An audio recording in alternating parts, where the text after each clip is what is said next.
Hello, guys. Welcome back to Small Streamer Diaries, the podcast. This is episode 27. And for today's episode, I have my friend Will's Got Games here. Will, how are you? I'm good. I'm good. And yourself? I'm good. Thank you. Thank you so much for being here. So, Will, since this is your first time on the podcast, can you just do a little introduction of yourself and your content? Yeah. I'm Will Smith with Will's Got Games. On YouTube is mostly where I do a lot of my streaming, but you can find me on Twitch as well. I specialize in Madden content.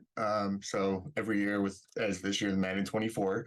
But you can also find a lot of other things on my channel, first-person shooters, strategies, RPG, RPGs, and the list goes on. So yeah, Will does have games. Yes, please go check out Will's links. I'll have them all in the description below. And so just for some background, Will and I met at Vid Summit, or actually not exactly at Vid Summit, but we met after Vid Summit. So Will had stuck around like the day after Vid Summit. So Vid Summit was from like a Tuesday to a Thursday. And on Friday night, there was like this kind of like after party that was set up. So Vid Summit used this app called Hoova, and in the app you can like message people and make connections and like create all these like meetups and posts and stuff, like a kind of like a, I don't know, I guess like a Reddit kind of, but it's just to like meet people. And somebody had posted like an after party on the Friday night after Vid Summit ended, and me and Will both ended up there, and that's how we met. So we didn't actually meet during Vid Summit. But we met because of Vid Summit, I should say. Yeah. So yeah, and Vid Summit was awesome, right? Like, what did you think of Vid Summit? That was my second year at Vid Summit, and I really enjoyed it. There's definitely a reason why I went back for a second year. It's especially for and I'm going to use quotations with this, small channels that nothing about what we do is small, right? But for beginning channels, I'll say, it's a great place to network and to learn. Really, if you're looking for almost any type of advice when it comes to YouTube, you'll be able to find somebody to at least get a little nugget of gold from. Yeah, growing channels, we should say. And There we go. actually, I met a few people there who hadn't even started a YouTube channel yet. Mm-hmm. Yeah, I've seen that quite a bit, even last year as well. And I was kind of doing that actually myself a little bit with an idea I had for like fantasy characters. And I'm not sure if maybe you may have caught a glimpse of one of my fantasy characters there at Vid Summit at the welcome party that first night. I was dressed up as a demon. No, I must have not seen you. I would have remembered that, definitely. Okay. Some people might know if you're a D&D fan or a tabletop fan, it was a tiefling costume of a character that I do. But so I haven't started a channel with that, but it was something that I was feeling out that night to see where that could go. Mm-hmm. That sounds cool. So what was Vid Summit like last year? It was a smaller venue. It was, and that one was in California? Correct, just outside of LAX, maybe 2 blocks outside of LAX at the Sheraton. And that was really nice because the conference was at the main hotel. So you were rubbing shoulders with everybody with ease, not even trying to. So in that aspect of the hotel being where the conference was, I liked a lot better. But yeah, it was definitely needed for more space at the rate that Vid Summit is growing. Yeah. It was definitely good this year though. Yeah. Yeah. And it was my first time at Vid Summit, but it did get a little bit like, I don't know the word for it exactly, but you were running around a lot because it was at this, so it's in the Dallas area for anyone that didn't watch my vlog, but you should watch my vlog on Vid Summit. So for anyone that didn't know, it was in the Dallas area, and they rented out this like really big conference center. But we were running around a lot because it had 4 floors. And so some of the speakers would be on the first floor, and then depending on who you wanted to see, maybe you'd have to run all the way up to the fourth floor to get to the next speaker. And then sometimes, they would go over their time because they had a lot to talk about. And then you'd literally have to like run for it to get to the next speaker. And then maybe the next speaker's back downstairs. You have to go like all the way back downstairs. So it was like, I was so busy. Like, I remember on that second day, I was like so busy just like running around. I'm like trying to get to the next speaker. Oh, now the next speaker is on the fourth floor. Now the next speaker is on the first floor. Oh, now I want to check out some of those vendors on the third floor. Like, it was just like a lot of craziness. Yeah, that was definitely a benefit of last year. It Yeah. was more condensed in a small area. This year, it kind of seemed like there wasn't as much, but I don't think that's true. Hmm. Seeing how big the venue actually was this year, everybody just wasn't on top of each other. Yeah. Yeah. So it even looked like there was less people this year, but I know there weren't Yeah. because of how big the venue was, and Hmm. it was a great venue, and I can definitely see it within the next handful of years or so being as crowded as the venue that was in LA that they were at before. Yeah. Yeah. Yeah. And they already booked that convention center for next year. Like even before Vid Summit was over, like they in their closing announcement, they were like, "Oh, we're going to be back here next year." And I was like, "Oh, okay, you already decided you're going to be back here." So I must have liked it a lot. But like Dallas is, I think, is a good, like it's like a good central location, and I think that's probably another reason why it's like really good for Vid Summit because people are coming from all over the place. And there's barbecue. Hmm. Okay, so let's get to some questions. Okay, so just so we can, get to know you a little bit more, how did you get started with content creation and streaming? um, so I think I really started like we all do, just kind of fooling around and just I was on my PlayStation 4 about 7, 8, maybe 10 years ago. It's been quite a while. And I was just like, I'm just going to stream right from my system and just have fun with it. Never took it real serious. Um, and then it was in 2021, actually, March 14th, if I'm not mistaken, 2021. And I started homeschooling my son, and I put my career on hold so that way I can make sure his education was there and provided for him. And I was going stir crazy. I didn't know what to do with myself because I wasn't working outside of helping him with the schoolwork. So I said, you know what? Let me give this a try. Let me try it out. And I actually started with Twitch.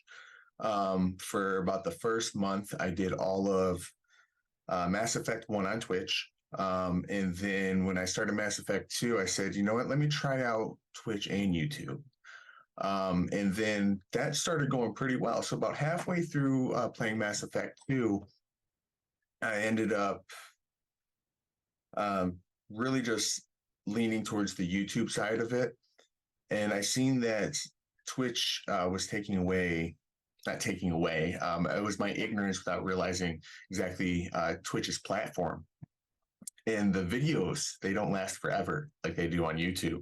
And to me, that struck a sore patch with me. All that work I did, the 40 plus hours in the game, and it was all gone. I didn't have that footage. Obviously, a rookie starting out. Um, and that was about 2000. That was 2021 when I started homeschooling. So yeah, Cool. I was bored, and I said, let me Yeah. try to do something. Yeah. Yeah. No, I totally understand. Like I see posts on Reddit that from people that like work from home because I work from home. Like I have a full-time job, but I work from home. So I joined like Reddit's like subreddits of like work from home and remote jobs, and I see a lot of posts in there that like people are like going crazy because they're inside all the time and they don't talk to people in person even if they have a full-time job like me. They're like, I don't like really talk to people. I don't know what to do. So I see a lot of people like, like you, like they get into like content creation and streaming because like they just want to be able to like talk to somebody else that's like outside of their own house. Oh, exactly. Yeah. Yeah. And 2021 is also the year that I started, I think. No, it might have been 2020. No, it was 2021 because it was June 2021 was my first stream. It was June 1st, 2021, I think, because I've been doing it for like 2 years. Yeah, so it was 2021. Okay. Yeah. Okay. I got it now. So yeah, June 2021. That's also when I started. And what Okay, so got you into streaming? um, Good stuff. so okay, so here's the thing. I like to talk a lot, right? And like that's why I started a podcast. That's why I started streaming. Like I like to talk a lot about the things that I'm interested in. But the thing is, I don't really have people in my real life that are interested in the same things, that they don't really want to hear about the things that I want to talk about. So when I like talk about the games that I'm playing, first of all, I don't have a lot of people in my life that like play games in the first place. Like I only started playing video games because my brother, my older brother, he started playing games, and I also have two sisters, but they were never interested in video games. So like I would play games with my brother. Um, so he got me into video games, but you know, like he eventually even he like he's got kids now, and but even before he had kids, he like kind of stopped. He kind of fell off of the video game train for a while, like just because he was like, I don't know, he was like an adult and he was like doing other stuff, but like he still plays sometimes, but just not as much as as I do, or as much as he used to. And so I always got really into like analyzing the games, like, well, I think the story should have gone this way. I think they should have done this in the game. I think they should have done that. I think they should have whatever. Like I like to like review the games and like talk about them very extensively. But then, you know, everybody else was just like, I don't care, Rebecca. And so I was like, okay, you know what? Like maybe if I talk to the whole internet, maybe somebody will want to talk about it with me. And so that's like what kind of started my whole thing of like, why don't I just get online and you know maybe somebody out there is interested in it, because I wanted to talk about these things and I like couldn't find anybody to talk about them. Like most people I found just like kind of like played the game and they're just like, Mhm. oh yeah, it was good. But Like a me, I'm like, casual well, gamer. yeah, I'm like, they should have done that. They should have done this. And well, this was good, but not that. And I'm like, very like, I go like into like very analytical stuff. And most people are just like, Rebecca, like, it's a game. I don't care. Like, whatever. And so that also kind of ties into like the podcast where I wanted to start once I started got into like Twitch and YouTube and all that. And I wanted to look at like the analytics of like my views and my viewers and my metrics and my impressions and all that stuff. And you know, I find like most other people are just like, okay, like whatever. Like, okay, you got 10 views. Okay, cool. And like so now I started the podcast to kind of like talk about those topics within content creation. So yeah, it was pretty much just because like I wanted to talk about stuff. That's funny. People ask me quite a bit about getting into YouTube, getting into streaming, and I get excited about it because it's a passion of mine. It's what I do. It's why I hit record, is just because it's what I enjoy. Yeah. And once I start breaking down the analytics, I'd be like, "Oh, check this out! This is so cool!" I see like 90% of people like almost tune out, like, "Oh, okay, Right. he's nerding a little too hard on this." Like, if I start talking about, my druid in D&D, most of my friend group isn't going to really catch on with that.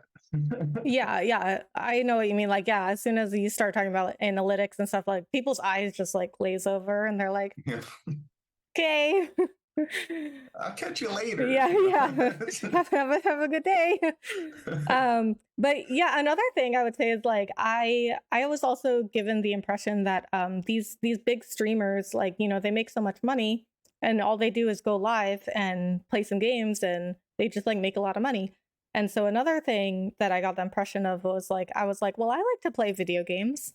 And then once I started looking into like the streamer stuff, people kind of perpetuated this idea of like, well, all you have to do is just go live and play some games and people will just throw money at you. I'm like, I could do that. I play games. I could be on camera, you know? And so I was like, of course. Why wouldn't I do that? If I could just go live and people will just throw money at me, like they'll just donate to me all the time. It's like, why wouldn't you do that? However, that is not how it works. Not at all. No.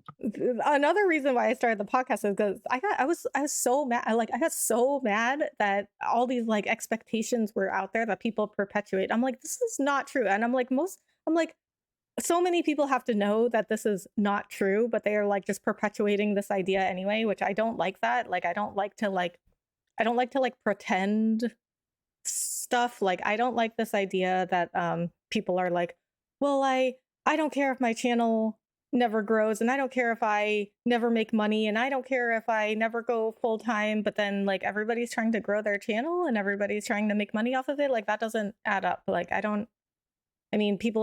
get people who are like, well, um I would like it for it to be full time, but it would be nice, but like I don't care if it doesn't happen. And I'm just to me, maybe I'm just like a different kind of person. I don't know. But to me, like you either like you want something or you don't want something. I So believe that everybody that is actively working on a channel and that says something of that sort actually are saying that because they're afraid they're going to fail. mhm. And if they play it down to being a small thing, again, that small word, um, it's they don't have to feel the failing if they do end up, or that feeling that we all get as content creators. No matter how big or small you are, we all run through that patch. Um, but I think it's an easy way um, to hide that fear, for lack of better words. More so, like deep down, they really do care if they succeed. They really want to. They really do want it. But if they act like they don't, they won't be hurt in the end if it doesn't. Hmm. I saw that is something I never thought of. See, this is why I love doing the podcast because when I talk to different people and everybody has a different perspective, everybody has different thoughts, and I get exposed to like new ideas and new thoughts. Like I never thought of it that way, but that definitely makes sense. Yeah, it's definitely a coping mechanism for a lot of people, right? Like, oh, I was on the basketball team, but I really didn't like being on it so much. It was whatever. So I'm not upset that I got kicked off the basketball team. But deep down, they're like, man, I really wish I was on that Hmm. basketball team. Oh man, I miss doing that. We're not going to do something for free or for pennies or for minimal money, if we don't like doing it. A lot of streamers out there aren't even getting paid at the moment, Hmm. but they're still doing that, and that's where you hear it a lot is within that community of people who aren't monetized or don't have partnerships.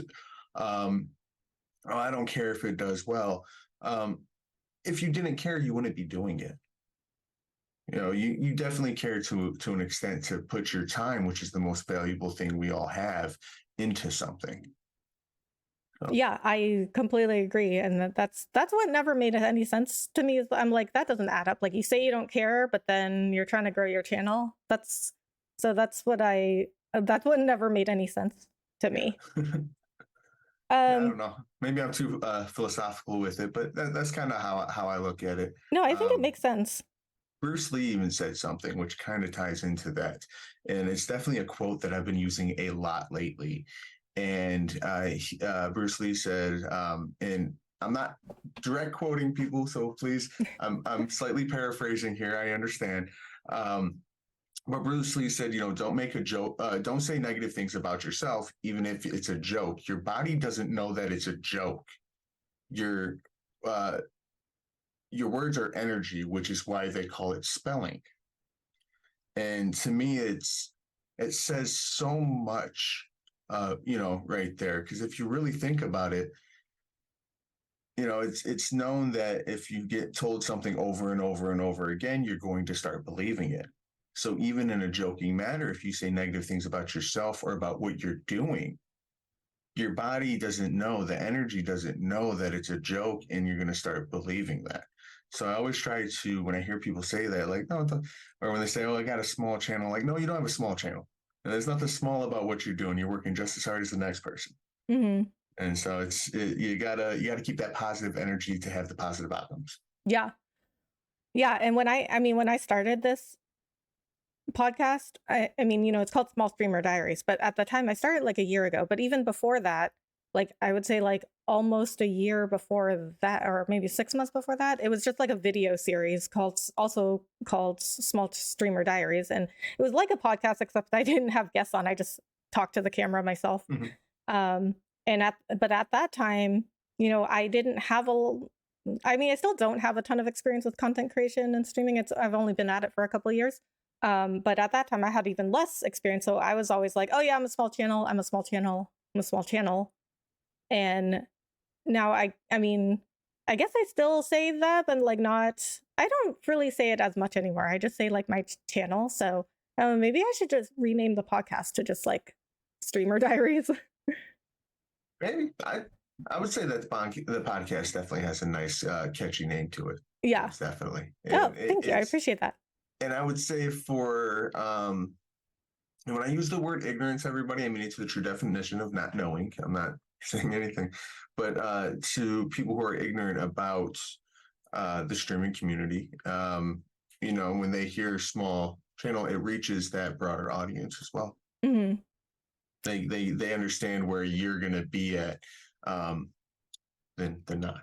Yeah, that was kind of the idea is like, I wanted people to see this and be like, oh, I'm a small streamer too, and I will go check out the podcast. And the purpose of the podcast was to just start getting people to start like thinking differently and thinking outside the box and thinking more creatively. Because um, when I first started, I just heard a lot of people like kind of like repeating the same things over and over, like, well, Twitch is the best place to stream. Well, like you need to do this and you should do that and you should do that.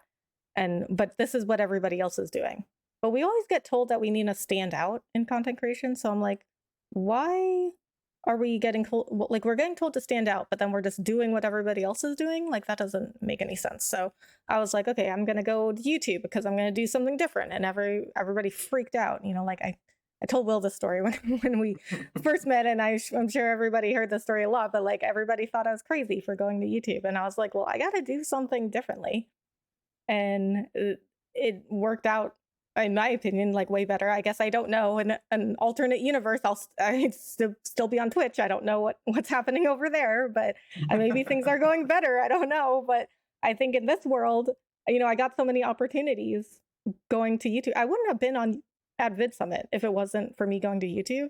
And Will would not be here right now if I had never gone to YouTube. Yeah, I don't think I actually would have been at Vid Summit last year if I never actually Yeah. made the change to YouTube. Because I mean that's what I was looking as. I found Vid Summit just by Googling YouTube conferences. So I was like, I need a network. I need to figure something out because everybody's coming. All my friends that are interested come to me for advice, and I'm still a rookie. I haven't even been doing this 3 years yet. I'm still a rookie. And so it's like, oh man, I gotta step up, that way I can help others because the big thing is about helping. But yeah, without YouTube, I would never have been at Vid Summit myself. Yeah, and Vid Summit is just about YouTube pretty much. And I mean, there isn't anything like Vid Summit for Twitch. Like TwitchCon is really just kind of like hanging out with people. Like you're not getting like presentations on like you're not getting like master classes and stuff. Yeah. Like Vid Summit is more, it's more of like a business conference. Like you're there to learn. Like you'll meet people, but your primary goal there is to like learn stuff. So if there's a speaker you want to go see and then your friends don't want to go see that speaker, like you're still going to go see that speaker. You're not just going to go to where your friends are going because you're there to learn stuff. And at TwitchCon, you're just like, I don't know, hanging out with your friends. Yeah, I like to explain when people bring up, oh, like TwitchCon, because not a lot of people have actually that aren't content creators have heard of Vid Summit, and which is great. I prefer that because what separates Vid Summit apart from TwitchCon is a fan event. Vid Summit is a business conference, and that's what separates the two. And so when people say like, oh, so it's like TwitchCon, like no, Yes, no. No, erase all the fans and put in, as you were kind of saying, master classes. All the speakers, it doesn't matter if you've heard of them or not. If you already know what they're going to say, I have never left one of those talks without gathering at least a small thing or confirmation on something I was trying out.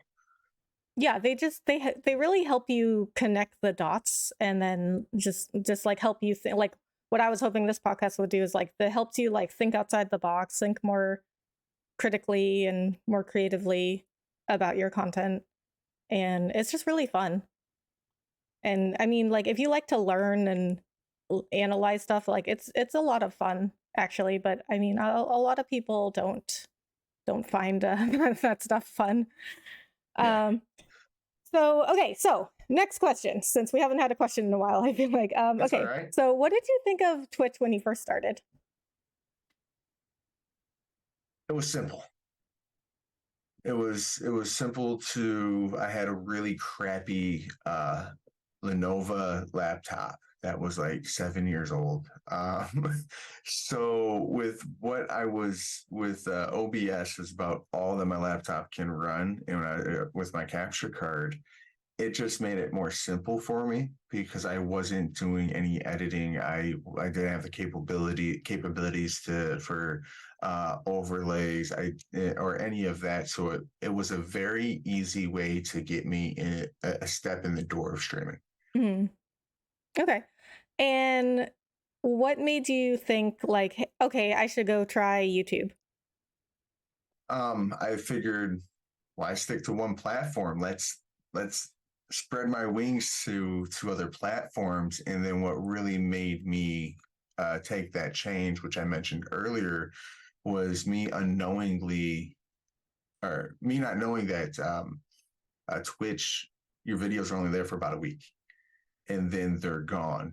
To me, that was like, wow, that's all of my work that I just put in, just flushed down the toilet. And that was like a jab in the ribs with and then pouring salt on it there. It stung and I got really salty about that. And then when I moved over to YouTube, um, for me personally, it seemed that I had a lot more tools and data and analytics on my side than what I had with Twitch. Um, so it was definitely a transition. It wasn't just an overnight cut. It was I want to say, over a 2, 3 month period where I went from only Twitch to only YouTube. And I can't say that I only use YouTube now because when I'm doing, as I said, Twitch is easy to get a stream recorded. And they actually do make it easy to export your stream over to YouTube now, which is beautiful. So if I'm making like a video, for instance, my video series of the Lions fantasy franchise, no commentary, no nothing. It's like a broadcast. Like if you're actually watching a game, it's easy for me just to get that broadcast style, streaming it out to Twitch, and then scheduling it out on YouTube. So I mostly use YouTube. That's my main source. I use Twitch now as almost a third-party tool, almost like vidIQ. Mhm. It's a tool to me now. Yeah. Yeah. And that's mm, big problem for a lot of other people too is, Twitch doesn't keep your VODs there forever. And then because it wasn't always so easy to just like Twitch now, like you said, it has like an export to YouTube button, but they didn't always have that. Like when I Correct. started, they didn't have that. So people would be like, oh, Rebecca, why don't you just take your streams on Twitch and download them and put them on YouTube? And that is what I did. But I think, when you're a content creator and you're already like doing other stuff, like most of us have like full-time jobs and like our families or like pets or like whatever to take care of. Like we're already so busy, and then on top of that we have to like do editing, and we have to like think of ideas for our content and make thumbnails and like titles, descriptions. Like we have to do so much stuff already that like at first it was no big deal for me, but then to put that on top of everything that I was already doing, I was like, I just can't like do another step on top of what I'm already doing. Like everything you add to what you're doing already, it just like adds more and more and more and more until you just like cannot handle it. So it sounds really small that I have to like download every stream and then put it up on YouTube. It was actually like a lot for me at the time because it was just on top of like this whole mountain of stuff that I Yeah, had to a do. lot of a lot of people think that streaming is just literally one click of a button. And that transferring files, no matter if it's from Twitch to YouTube or TikTok to Instagram or anything of that sort, it's just a click of a button. Now, some platforms it's a lot easier to do that with, but what people don't see is even setting up for a simple 1 hour stream, double checking your audio, double checking your video, making sure that if you're using your capture cards, that your capture cards are going through properly, making sure you don't have feedback. There's hours of preparation for almost every video, and that preparation is down to planning out that content, to doing the research on it. And a lot of people don't think that. A lot of people think it's just that one or two buttons and you're good to go. It doesn't take a lot of work. Now, there are websites that are definitely way more simplified. TikTok is way simplified to make some content, add some filters and stuff on it, and get it out there. When it comes to streaming, aspect. Obviously, I know you can stream with TikTok. I'm just not familiar with that. But when it comes to the streaming aspect of Twitch and YouTube, it seems that Twitch is definitely more.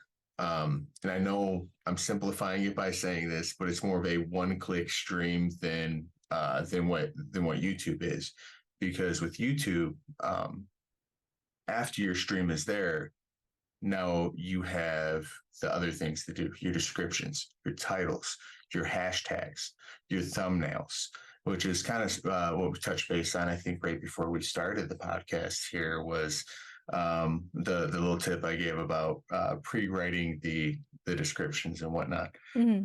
But so it all depends on what platform you're using. But everybody just thinks it's just a simple one or two clicks and people have great content. Yeah. And that's just not the case. Yeah, and that's kind of what I had touched on before, where I was like, oh, people led me to believe that I could just like go live and people would just throw money at me and I could just like Mm-hmm. make a full-time career out of people just throwing money at me just because I went live.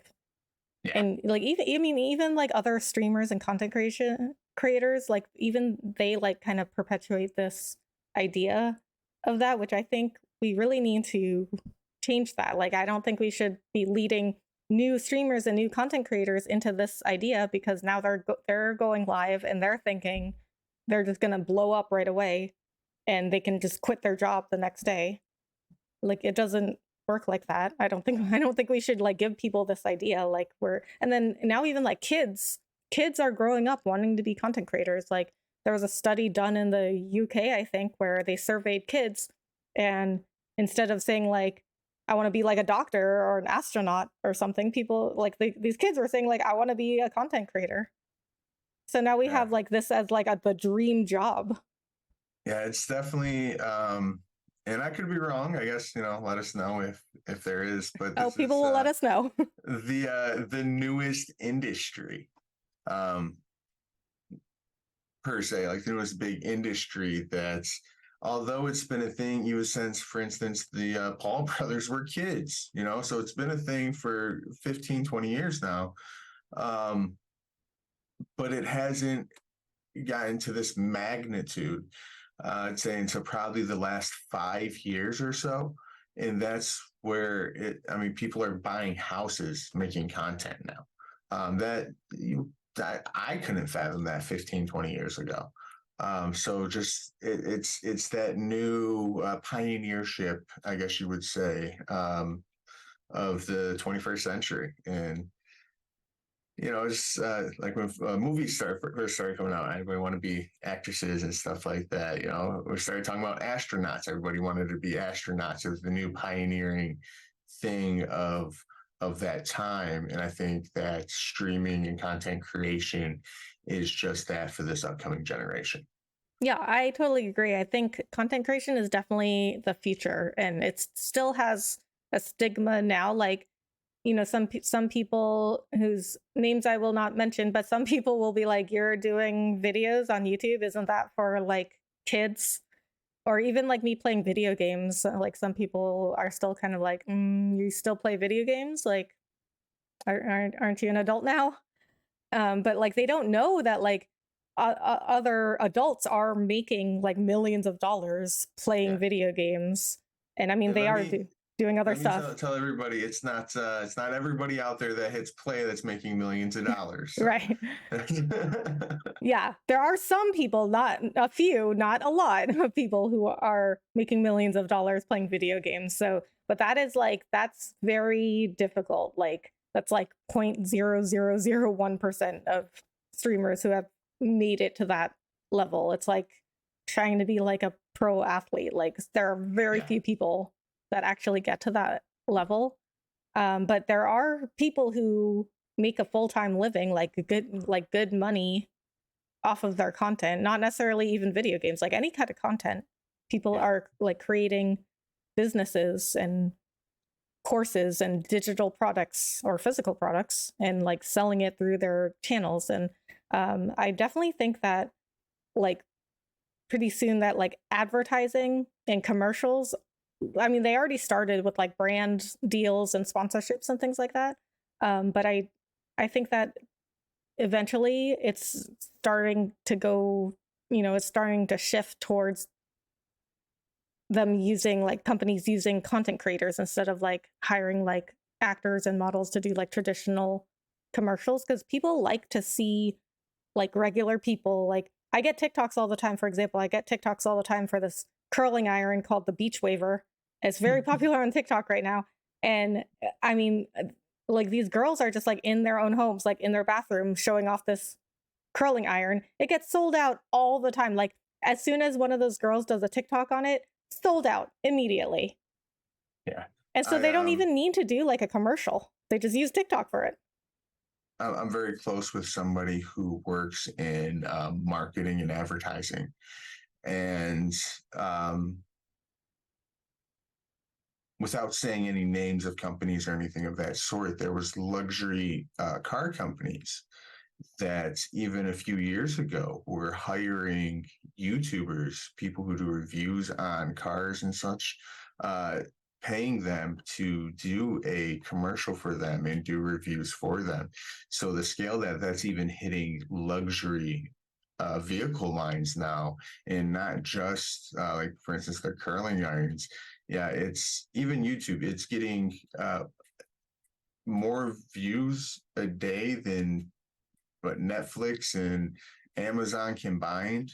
It's it's definitely the way of the future. Yeah. It's definitely the way of the future.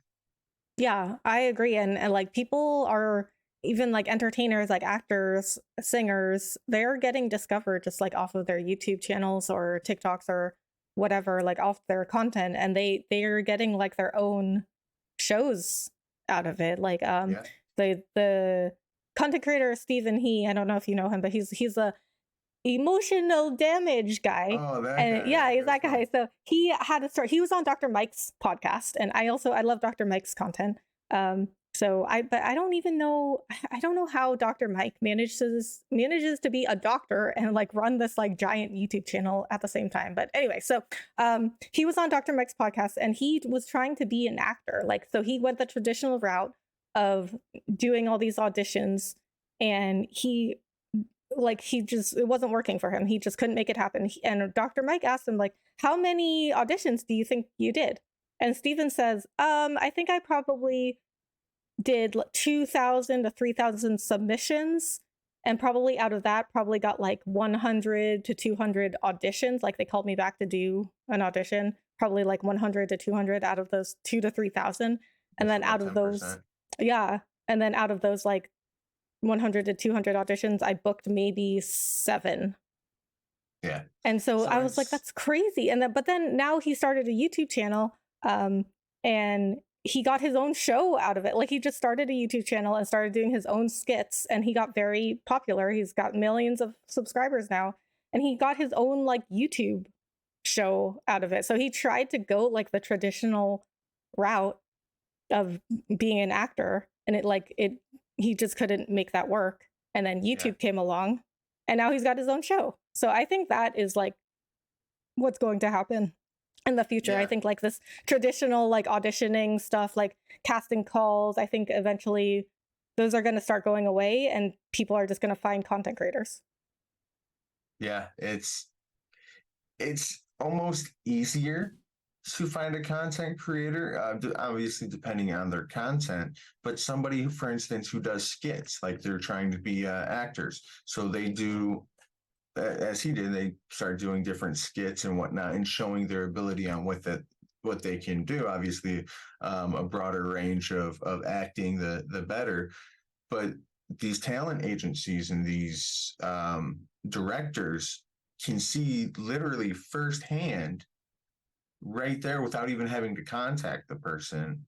Oh, they might be able to fit this role. And it would actually save a bunch of overhead for, not that they need to, for movie companies and such. But yeah, it's definitely an easier way to scout talent. Yeah. Yeah. And the Five Nights at Freddy's movie that just came out, there's a few YouTubers in it. Yeah, great movie, by the way.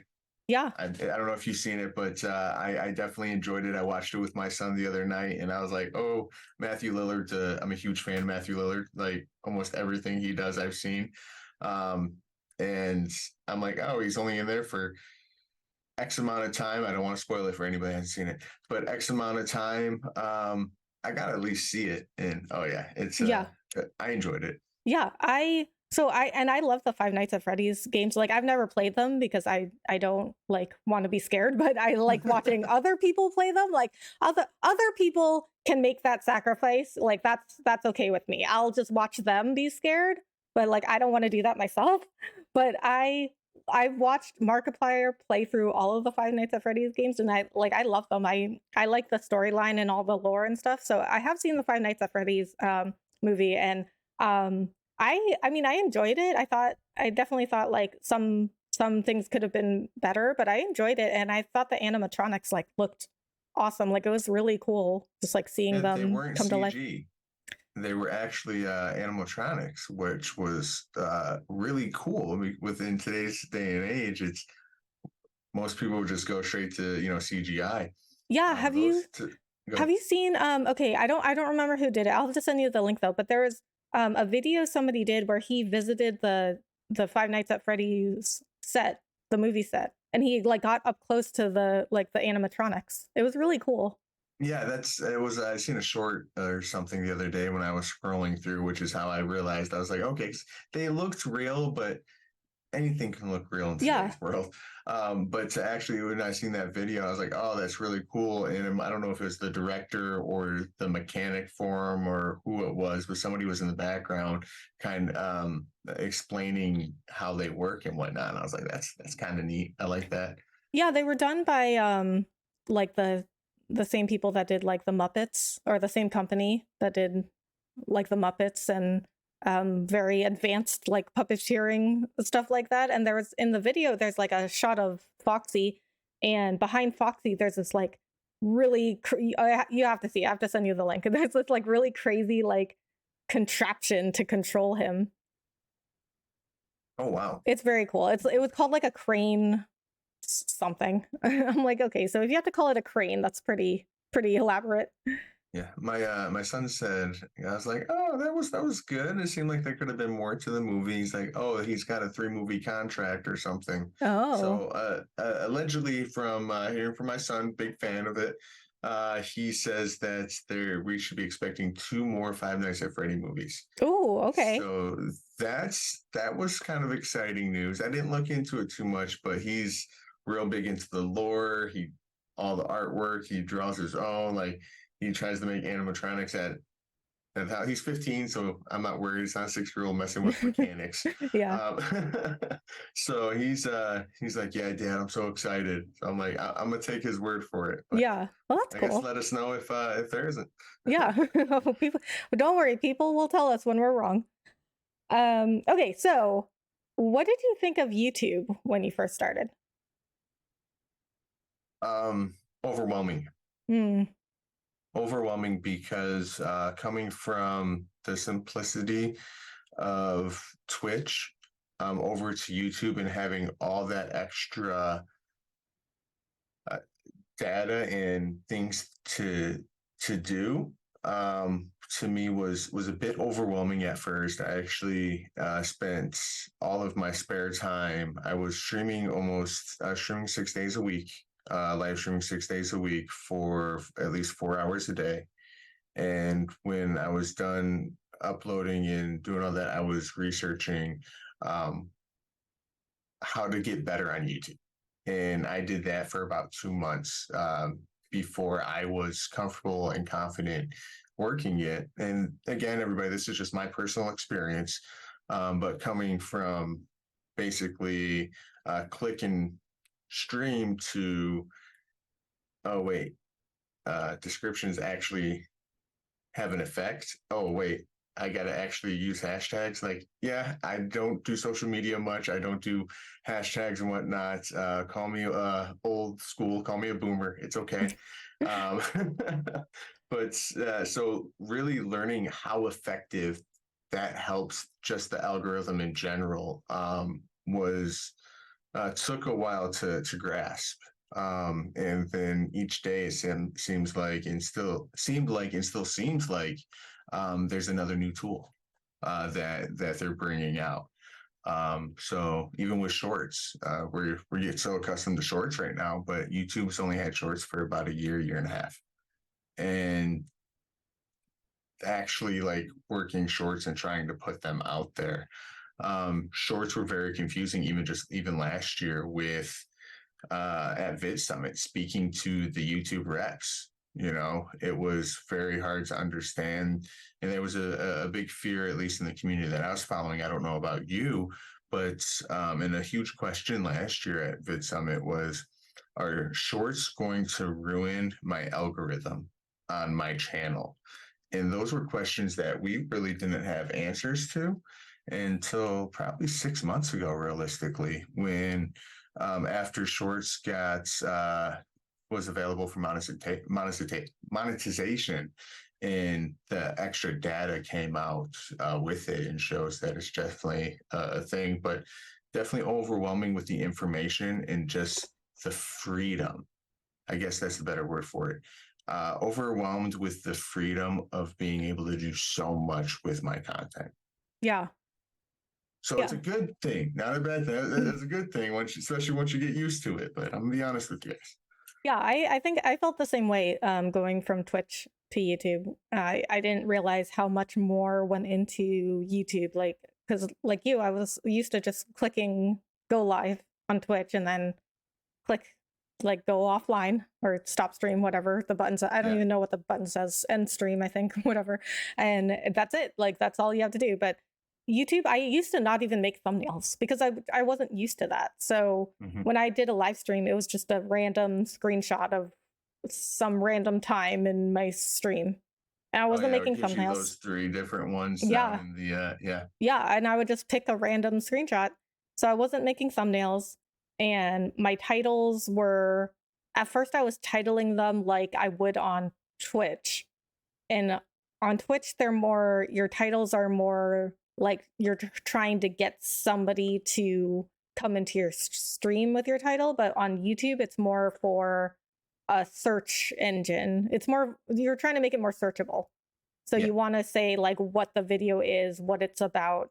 You don't want to have some kind of random like, oh my god, happy Wednesday, it's hump day, come on in and say hi. Like it's more like you want people to find it after you've gone Yes. live as well. So you want it to be searchable. So if I'm playing Spider-Man 2, I always want it to say Spider-Man 2 and then what I'm doing in like what missions I'm doing. in the stream. It's not just me going like, just swinging around New York City on like a random Saturday night, hanging out with my dog or whatever. Like, you want it to be searchable. And I also, like, I didn't really know how to write a description because you didn't have those on Twitch. And so like, my descriptions were just like, playing Spider-Man 2. Yeah. That's Yeah, it. my descriptions were so bad to start, just because I just didn't understand the significance of it. And I'm thankful for right now.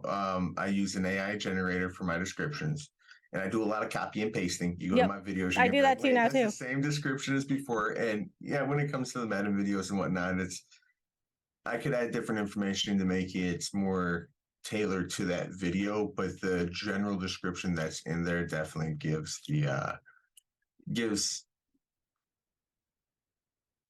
exactly what's happening. It's not far off from that.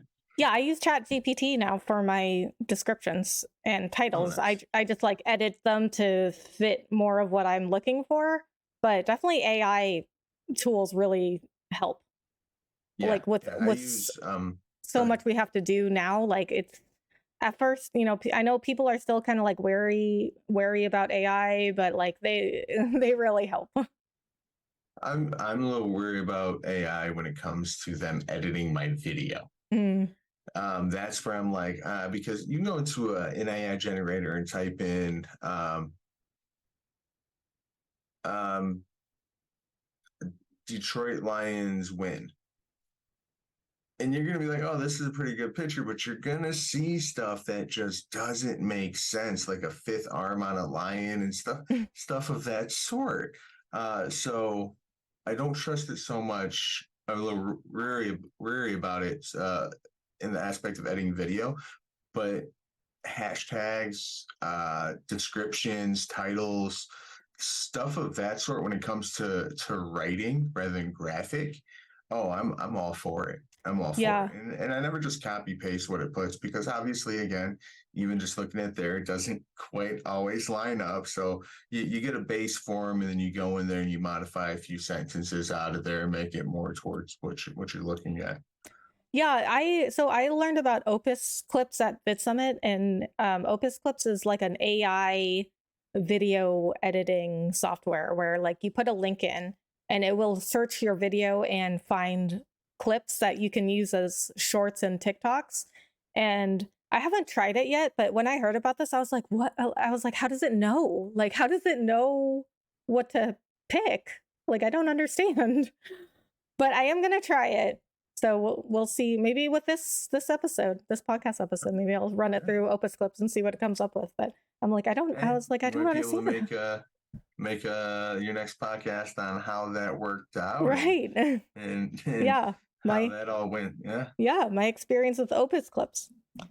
Okay, so okay, I have been waiting to ask you this question. So this Okay. is gonna be my favorite question of the episode. So we all know how I feel about Twitch and YouTube. I'm very vocal about that. So when Will and I met, we started talking about this stuff and Twitch and YouTube and all that stuff.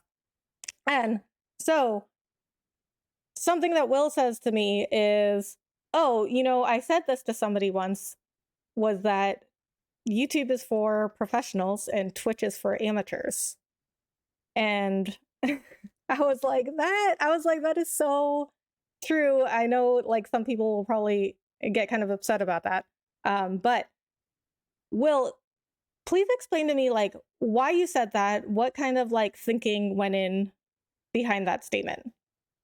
Um, most of my truths come out when I don't think. That was actually something that um, I was just sitting back and messing with the different tools, and I was just like, man, Twitch is for amateurs. There's professionals are with YouTube, and I was like, oh my lord. And and actually, before I continue, I just want to say, listen, if you're on Twitch, I'm saying nothing bad about you. Just hear me out, and then I'm pretty sure that anybody in the right mind would understand what I'm saying about this. And so I made a post on social media to try to get conversation, right? Like Apple and Android, like people are always going back and forth. So I said, Twitch is for amateurs to where YouTube is for professionals. And I actually had a few people defriend me Oh boy. because of that statement without even actually having a discussion about it, which was what the whole post was about, was to have a discussion. Basically, here's my view on it. What is your view? And what do you like about each is where my mind was when I made that post. It just didn't work that way. So with the backstory of how I came up with that, I guess, quote, is that, and the reason why I truly believe that is, well, we hit a lot of points already up to this question that I believe really sets the two apart. And I don't want people to think like, oh, just because you have more work, it means you're more professional. No, I know a lot of professionals that hardly work. So it's definitely not that, but just the detail, the extra steps that you need to take to succeed. It's like being an amateur and going to the being amateur going to the professionals in the aspect of, for instance, I'm going to relate to football because that's what I know. So sorry if you can't hang with the analogies, but it makes sense with me, especially with my channel there, Madden channel. You got a playbook for a college football team. It's got the basics in there, and that's a level up from high school. So going from little league to high school to college, you have each step advances. You get more knowledge, you get more information, it gets more in depth, it gets more, what's the word I'm looking for? I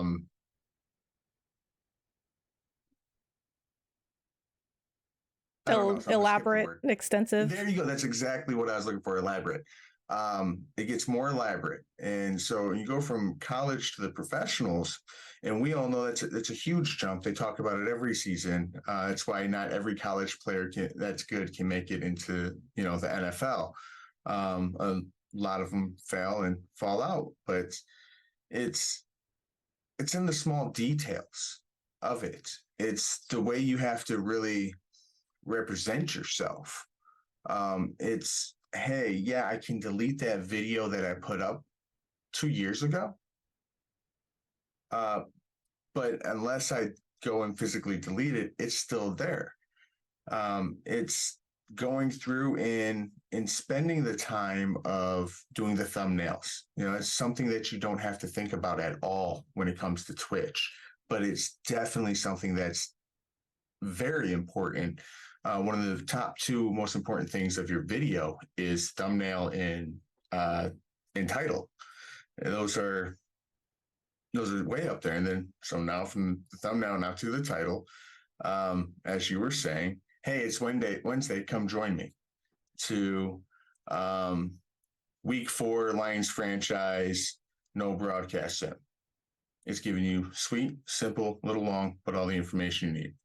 Now in the description, there's no descriptions in on Twitch, at least from what I can recall. The description part's not really there for your No, videos; it's there's there for your yeah, it's just profile. it's just a title. Correct. And so now figuring out that, and then getting into it with the algorithm, because Twitch algorithm and the YouTube algorithm are way two different things. You could be the funniest person alive, and you're gonna get hit on Twitch just by pressing record. And you can be the funniest person alive on YouTube, but if you don't put those extra steps in to, for instance, okay, good way to explain it here. I'm not sure if you remember, but about a year or so ago, Mr. Beast went back and got all new thumbnails for his old videos. Mm. Right. And for his old thumbnails were not the best. When he updated them, it even jumped up. That's the strategic thinking that you need when you're working with YouTube rather than Twitch. Hopefully that makes sense. I Yeah. know it's a little wordy and a little rambly, but hopefully that makes sense. And keep in mind, everybody, I still use Twitch. I just use it more as a tool to help my YouTube channel rather than a streaming platform as it's designed for, just because it helps simplify a few things. There's nothing wrong with using Twitch. If that works for you, that is awesome, because each platform is going to target a different audience. But to me, it is just the more simple, simplistic streaming service, to where, again, you go to the big leagues, you gotta get more workouts in, you gotta get more reps in, you gotta get all that stuff. So it's definitely, when it comes to the knowledge, when it comes to the visuals, when it comes to the preparation. Not saying that you all don't do that on Twitch, but it's a whole nother league when you step over to YouTube. And that's why I say Twitch is for amateurs and YouTube is for professionals. Yeah, and I mean, I think that was a great explanation, and like you said, it's saying the word amateur, like, it doesn't necessarily mean we're saying, like, you're a bad streamer or a bad content creator, but, like, if we look at the facts, like, so the fact is, like, if I stayed on Twitch, I never would have been pushed into being a better content creator. Like, I would have just been clicking go live. That's what I was doing on Twitch. I was just clicking go live, playing a game for 4 hours, clicking end stream, and I literally did nothing else, and I was not growing that way.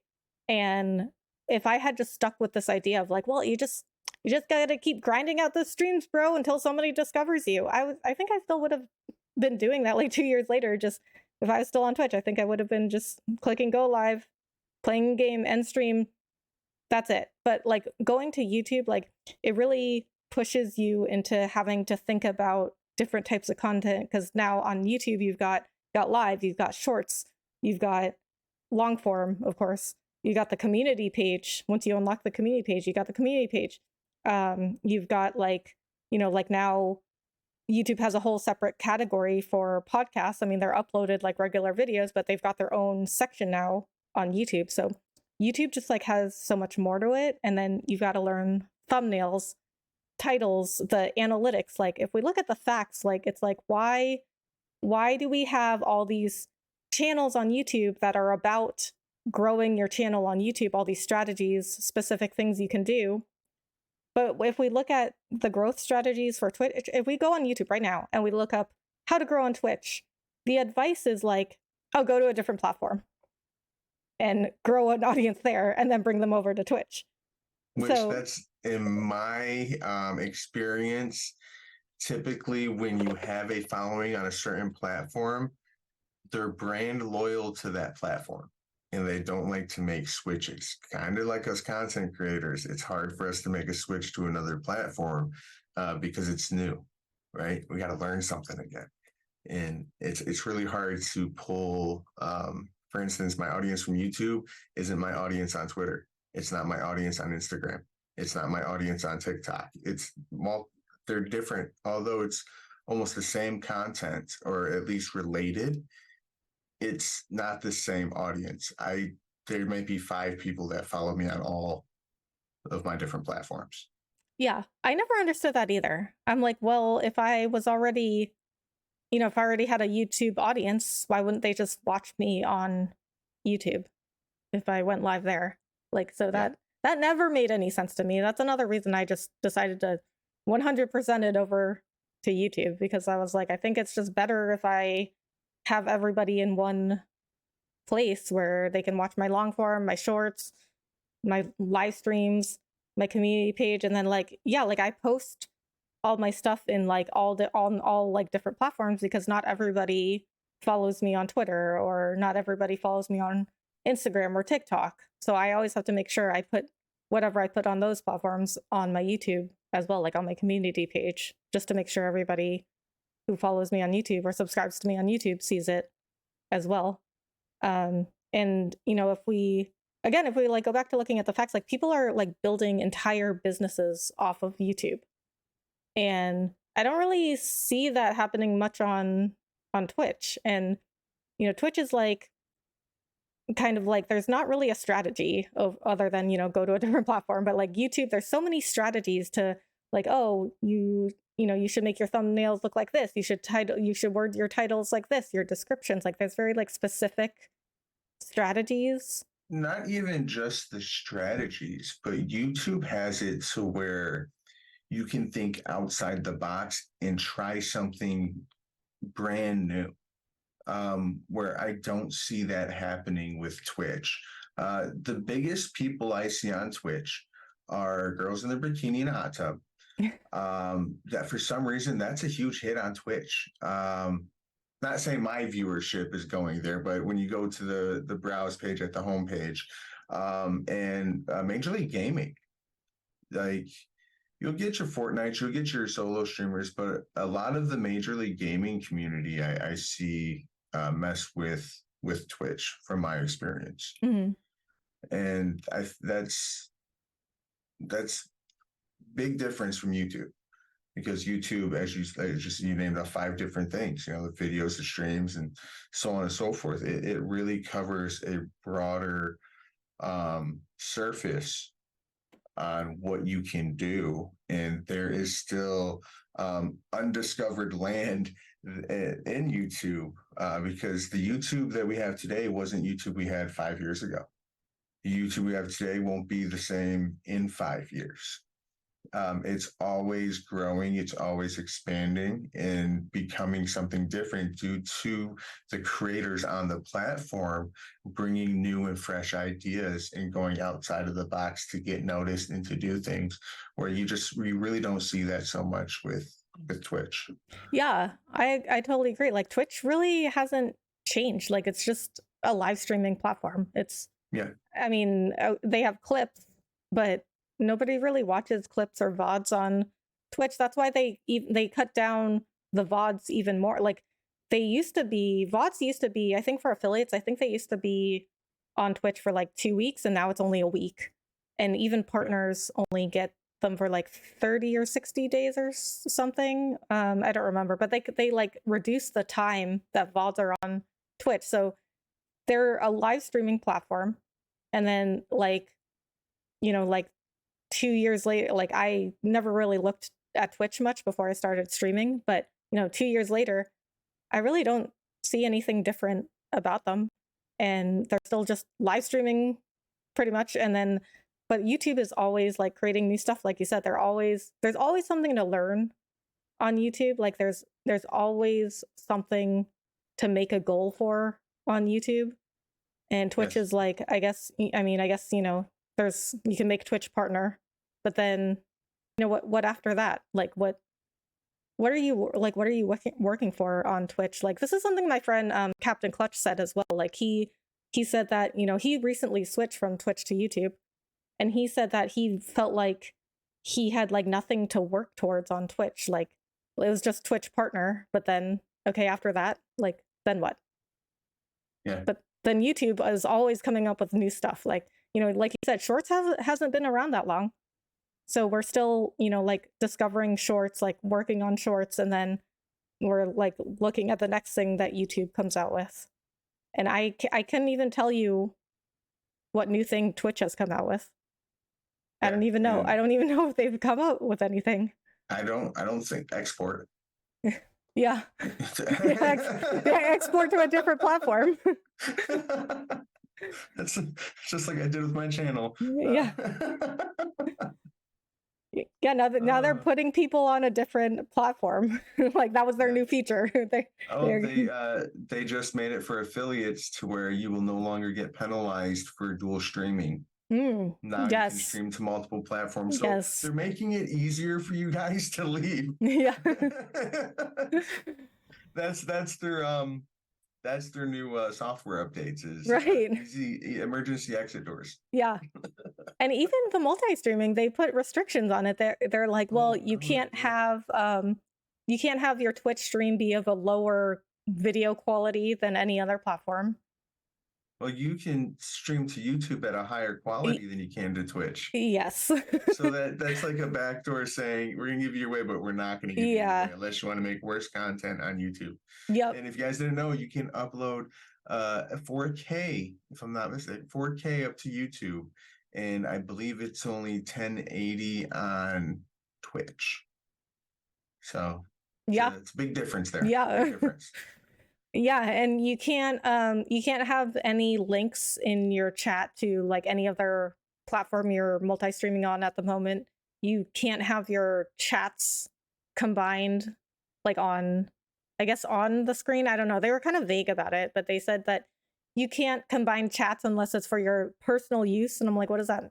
I'm like, what does that mean? I can understand that. For instance, I use Streamlabs, and in Streamlabs, I can have it where I have multiple for my multi-chat from all that there goes right there. I think what they're trying to say with that is don't have that on the screen because then you're advertising a competitor on their website. Yeah. Yeah. With me, it's I don't know. I don't know if it's user error, probably is, but my multi-chat for multi-stream on Streamlabs doesn't quite work for me. Like nothing shows up there. So I have like 4 separate windows open. Yay. Yeah. Until my boomer butt figures out a different way. That's how I do it. No, I use Streamlabs too. And I think I used to multi-stream to YouTube, Trovo, and Facebook. Like when I left Twitch, I didn't jump to YouTube like only one, like right away. I used to multi-stream to YouTube, Trovo, and Facebook because at the time Twitch wasn't allowing multi-streaming. So I mean, they literally just announced they were allowing multi-stream. So at the time I couldn't multi-stream. But I use Streamlabs too. So the multi-chat, it didn't work then either. I think it's just like those platforms just aren't as well integrated into Streamlabs as Twitch is. Yeah. Well, even when I have because I'm not affiliated on Twitch, so I don't care if they don't like it if I'm on different streaming on multiple platforms. And I even from the beginning, like because YouTube is my main stream provider on my Streamlabs, and so it goes to there, and then I click on to add the Twitch so I can multi-stream it. But even if it's just YouTube and Twitch, nothing will come up in the multi-stream. So I'm gonna have to figure that out. I'll get back to you on it. It's been going on for a while. There's got to be an answer, right? Yeah. I sure hope so. Okay, well that was my last question. So Will, do you have any other questions or anything else you wanted to bring up? I don't think so. It's kind of sad that we're ending the conversation, but all great things come to an end. And no, I mean, we could always do another episode. Yeah, I am not afraid. I am not afraid. As I tell people, I ain't afraid of no ghost. That's like my little catchphrase for anything. Yeah. Hey, you want to go to the store? You want to go to the movie? I ain't afraid of no ghost. That's kind of me saying yes. Yeah. But yeah, thank you. I just want to thank you so much for giving me the opportunity to come onto your platform and to chat and to hopefully get more information and more feedback on that conversation starter of Twitch is for amateurs and YouTube is for professionals. Maybe that's a new book title. Yeah. Who knows? But no, thank you for giving me the opportunity to kind of, get that out there and kind of learn a bit from you and your experience as well, and to kind of put my experience out there. It's definitely been a pleasure. Well, I appreciate that. And thank you so much for coming on and giving me your time. And I mean, I know you're busy, but I think as soon as I title this and put in the thumbnail, YouTube is for professionals and Twitch is for amateurs, I think you will definitely get some comments. So we're gonna see what people say to us.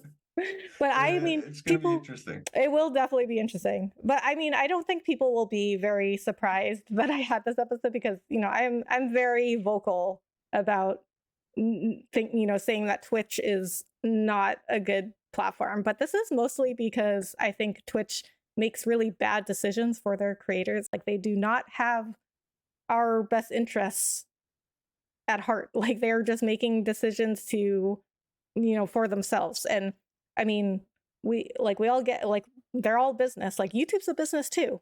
But how is it that they're such a bigger platform, but they're still making decisions that are still benefiting creators as well as themselves, and Twitch is just kind of in it for themselves. So yeah, that's kind of the part that I don't like. But I definitely think, like I said, I think that YouTube really did push me into being a better creator. I wouldn't have the podcast. I wouldn't have shorts. I wouldn't have gone to VidSummit Like I was on the vidIQ podcast. I wouldn't have been on there if I didn't. So that podcast episode was like my friend Viper, who works for vidIQ. He interviewed me about why I went from Twitch to YouTube. So literally wouldn't have happened if I didn't go to YouTube. You know, like I've had so many more opportunities and like I've learned so much more than I think I would if I was on Twitch. So I think that's all we're saying here is like YouTube really like pushes you to be a better creator. So like if you want to be a better creator, and if you notice that like all these big Twitch streamers, they either use YouTube right now or they had a big YouTube channel. Maybe they're not, you know, posting on it anymore, but they all either use YouTube right now or they used YouTube to become one of these like big content creators. So like YouTube's the way. Yeah. Yeah, it's gonna outlive the other streaming services, in my opinion. I agree. Okay, guys. Well, thank you so much for listening. Please go check out Will's links. Will, what are you doing currently on your channel? What's coming up for you? What do you want people to check out? Right now I am doing what I'm calling the Lions Fantasy Franchise. It's a new kind of series that I'm doing for the past couple months, where there's no commentary, there's no actual me playing the game. It's almost as a live broadcast, as if you're watching a real football game in a short amount of time. It's pretty interesting, but there are a few more things that I am looking to try, a few new series that I'm hoping to try to get out within the next week or two. Especially that new Call of Duty just came out, and although I'm not a big Call of Duty fan, I've been waiting for a new shooter to get my hands on. So that might be on the channel there in at least the shorts. But yeah, if you're interested in Madden gameplay, check me out. Will's Got Games on YouTube, and hopefully I can teach you something. All right. Well, thank you so much for your time. Thank you so much for being here. I'm sure we will come up with more stuff for another episode, because it's already been an hour and 16 minutes. And I think we still could have gone on for like another hour. So. Oh yeah. Well, I guess let the amazing Rebecca over here. Let her know if you guys enjoy this episode, so that way we can bring you more content. Hopefully, collab again in the future. Yes, please leave us a comment of what you think about Twitch and YouTube, so we can argue with you. Yeah, sounds fun. Friendly arguments. Yes, yes, friendly arguments only. Okay, guys, thank you so much for watching. I'll see you in the next one. Bye. Check out Will, please. Thank you. Okay, thanks. Bye.